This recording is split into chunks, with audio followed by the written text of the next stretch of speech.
السلام علیکم بچوں، کیا حال ہے آپ کے؟ آج ہم آپ کے لیے جو کہانی لے کے آئے ہیں اس کا نام ہے بلی کا انتقام۔ وہ کالی بلی اچانک اس کے راستے میں آ گئی۔ رات کے وقت اس کی آنکھیں موتیوں کی طرح چمک رہی تھیں۔ نادر کو نہ جانے کیا سوجی کہ اس نے فوراً ایک پتھر اٹھا کر اسے دے مارا۔ بلی غراتی ہوئی قریبی قبرستان کے راستے پر دوڑتی چلی گئی۔ دراصل وہ اپنے دوست کی سالگرہ سے رات کے وقت واپس آ رہا تھا، جس کا گھر اس کے گھر سے زیادہ دور نہیں تھا، لہٰذا وہ پیدل ہی آ رہا تھا۔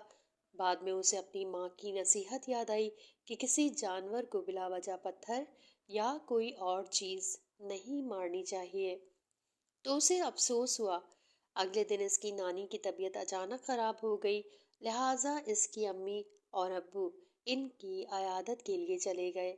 امتحان کی تیاری کے لیے وہ گھر میں اکیلا تھا۔ اچانک بارش شروع ہو گئی۔ بادل صبح سے ہی تھے۔ شام سے شروع ہونے والی اس بارش نے اب طوفان کی صورت اختیار کر لی تھی۔ اس کے ابو کا فون آیا کہ اب وہ صبح ہی آئیں گے۔ اب وہ گھر میں اکیلا تھا۔ اسی دوران اچانک بجلی چلی گئی۔ پھر اس نے موم بتی ڈھونڈ کر جلائی۔ ابھی تھوڑی ہی دیر گزری ہوگی کہ اچانک دروازے پر دستک ہوئی۔ اس نے جا کر دروازہ کھولا تو سامنے ایک اجنبی بوڑھی عورت کو دیکھ کر ٹھٹک گیا۔ کون ہیں آپ؟ اور ایسی طوفانی بارش میں کہاں سے آ رہی ہیں؟ وہ ایک پراسرار ہنسی ہنستے ہوئے بولی، دراصل میری یادداشت کمزور ہے، میں اپنے گھر کا راستہ بھول گئی ہوں۔ ایسی طوفانی بارش میں مجھے پناہ چاہیے۔ صبح ہوتے ہی یہاں سے چلی جاؤں گی۔ ٹھیک ہے، اندر آ جائیں، وہ کچھ سوچتے ہوئے بولا۔ اچانک بجلی چمکی۔ اسی دوران اس کی آنکھوں میں ایک عجیب سی روشنی پیدا ہوئی جسے وہ حونکوں کی طرح دیکھنے لگا۔ کیا دیکھ رہے ہو؟ وہ اسے گھورتے ہوئے بولی۔ کچھ نہیں، مجھے ایسا لگا جیسے آپ کی آنکھیں چمکی ہوں، وہ قدرے گھبراتے ہوئے بولا۔ آسمانی بجلی جو چمکی تھی نا، وہی چمک آنکھوں میں پڑی ہوگی، بڑھیا مسکراتے ہوئے بولی، اور پھر وہ لاٹھی کے سہارے آہستہ آہستہ آگے بڑھنے لگی۔ آپ یہاں آرام کر لیں، اس نے ایک کمرے کی طرف اشارہ کرتے ہوئے کہا۔ اچھی بات ہے، یہ کہہ کر بڑھیا نے گردن گھما کر اس کی طرف مسکراتے ہوئے دیکھا۔ اس کی مسکراہٹ میں بھی ایک پراسراریت سی چھپی ہوئی تھی۔ وہ کمرے میں جا چکی تھی۔ وہ بڑھیا کو کمرے میں چھوڑ کر باہر نکلا ہی تھا کہ اچانک اس کے سر پر بارش کا پانی گرنے لگا۔ اس نے پانی صاف کرنے کے لیے ہاتھ پھیرا تو وہ اچھل کر رہ گیا۔ وہ پانی نہیں، خون تھا۔ وہ فوراً اپنا ہاتھ صاف کرنے کے لیے غسل خانے کی طرف دوڑا۔ نل کھولتے ہی اس کی آنکھیں جیسے پھٹ پڑیں۔ نل میں سے بھی خون کی دھاریں نکل رہی تھیں۔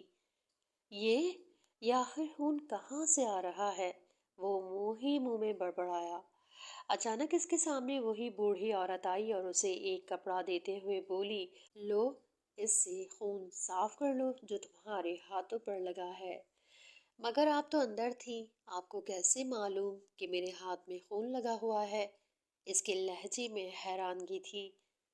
پیاس لگی تھی، پانی پینے کے لیے آئی تو تمہارے ہاتھ میں خون لگا ہوا دیکھ کر کپڑا لے آئی۔ یہ کہہ کر وہ واپس کمرے کی طرف چلی گئی۔ وہ کپڑے سے خون صاف کرنے لگا۔ اسی دوران بادل زور سے گرجے اور بجلی چمکی۔ اس نے فوراً آسمان کی طرف دیکھا تو حیرت زدہ رہ گیا۔ اسے خوفناک چہرہ نظر آیا۔ اس نے فوراً اپنا سر جھٹکا جیسے اسے وہم ہوا ہو۔ وہ اپنے کمرے کی طرف جانے کے لیے مڑا تو اچانک اسے کسی بلی کی آواز سنائی دی۔ اس نے غور سے دیکھا تو دیوار کی منڈیر پر ایک کالی بلی بیٹھی ہوئی تھی۔ ابھی وہ اسے غور سے دیکھ ہی رہا تھا کہ اچانک اس کے کاندھے پر کسی نے ہاتھ رکھا۔ اس نے فوراً پیچھے مڑ کر دیکھا تو وہ بوڑھی عورت کھڑی تھی۔ کیا بات ہے، ابھی تک یہیں کھڑے ہو؟ کچھ نہیں، ایک کالی بلی دیوار پر بیٹھی ہے، اسے دیکھ رہا تھا۔ کہاں ہے؟ مجھے تو کوئی بلی دکھائی نہیں دے رہی۔ اب نادر نے جو دیکھا تو واقعی بلی وہاں موجود نہیں تھی۔ میرے خیال میں تمہیں اب سو جانا چاہیے، رات کافی ہو گئی۔ جی، آپ ٹھیک کہہ رہی ہیں، یہ کہہ کر وہ سوچوں میں گم اپنے کمرے کی طرف چل پڑا۔ اپنے بستر پر لیٹا وہ سونے کی کوشش کر رہا تھا، مگر نیند اس کی آنکھوں سے کافی دور تھی۔ ڈراؤنا چہرہ، خون اور کالی بلی والے واقعات اس کی نگاہوں کے سامنے بار بار آ رہے تھے۔ اس نے مضبوطی سے آنکھیں بند کی اور سونے کی کوشش کرنے لگا۔ ابھی کچھ ہی دیر گزری ہوگی کہ اچانک اسے ایسی آواز سنائی دی جیسے کوئی اوپر سے کودا ہو۔ اس نے فوراً بستر سے چھلانگ لگائی اور باہر کی طرف دوڑا۔ اس نے دیکھا کہ صحن میں وہی کالی بلی کھڑی ہے۔ اس کی آنکھوں سے جیسے شعلے نکل رہے ہوں۔ دیکھتے ہی دیکھتے اس بلی کا قد بڑھنے لگا۔ یہ دیکھ کر اس کی آنکھیں حیرت سے پھٹ پڑیں۔ وہ بلی آوازیں نکالتے ہوئے آہستہ آہستہ اس کی طرف بڑھنے لگی اور پھر اچانک اس پر چھلانگ لگا دی اور پھر اپنے پنجے اس کے گلے پر مضبوطی سے گاڑ دیے۔ وہ زور سے چیخا۔ اچانک اس کی آنکھ کھل گئی۔ اوہ خدایا، وہ خواب تھا، اس نے خود سے کہا۔ اچانک اسے اپنے گلے پر کچھ چبھن سی محسوس ہوئی۔ اس نے فوراً اپنے گلے پہ ہاتھ لگایا اور پھر وہ یہ دیکھ کر حیران رہ گیا کہ اس کے ہاتھ میں خون لگا ہوا تھا۔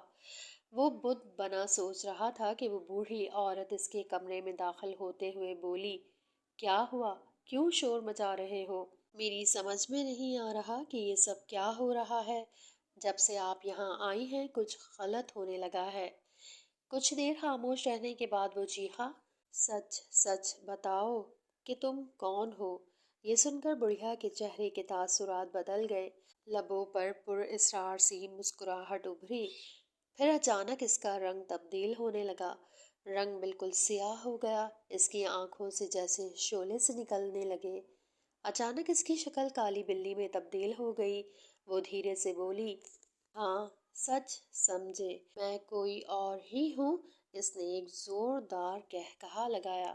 مجھ سے کیا چاہتی ہو؟ میرے پیچھے کیوں پڑی ہو؟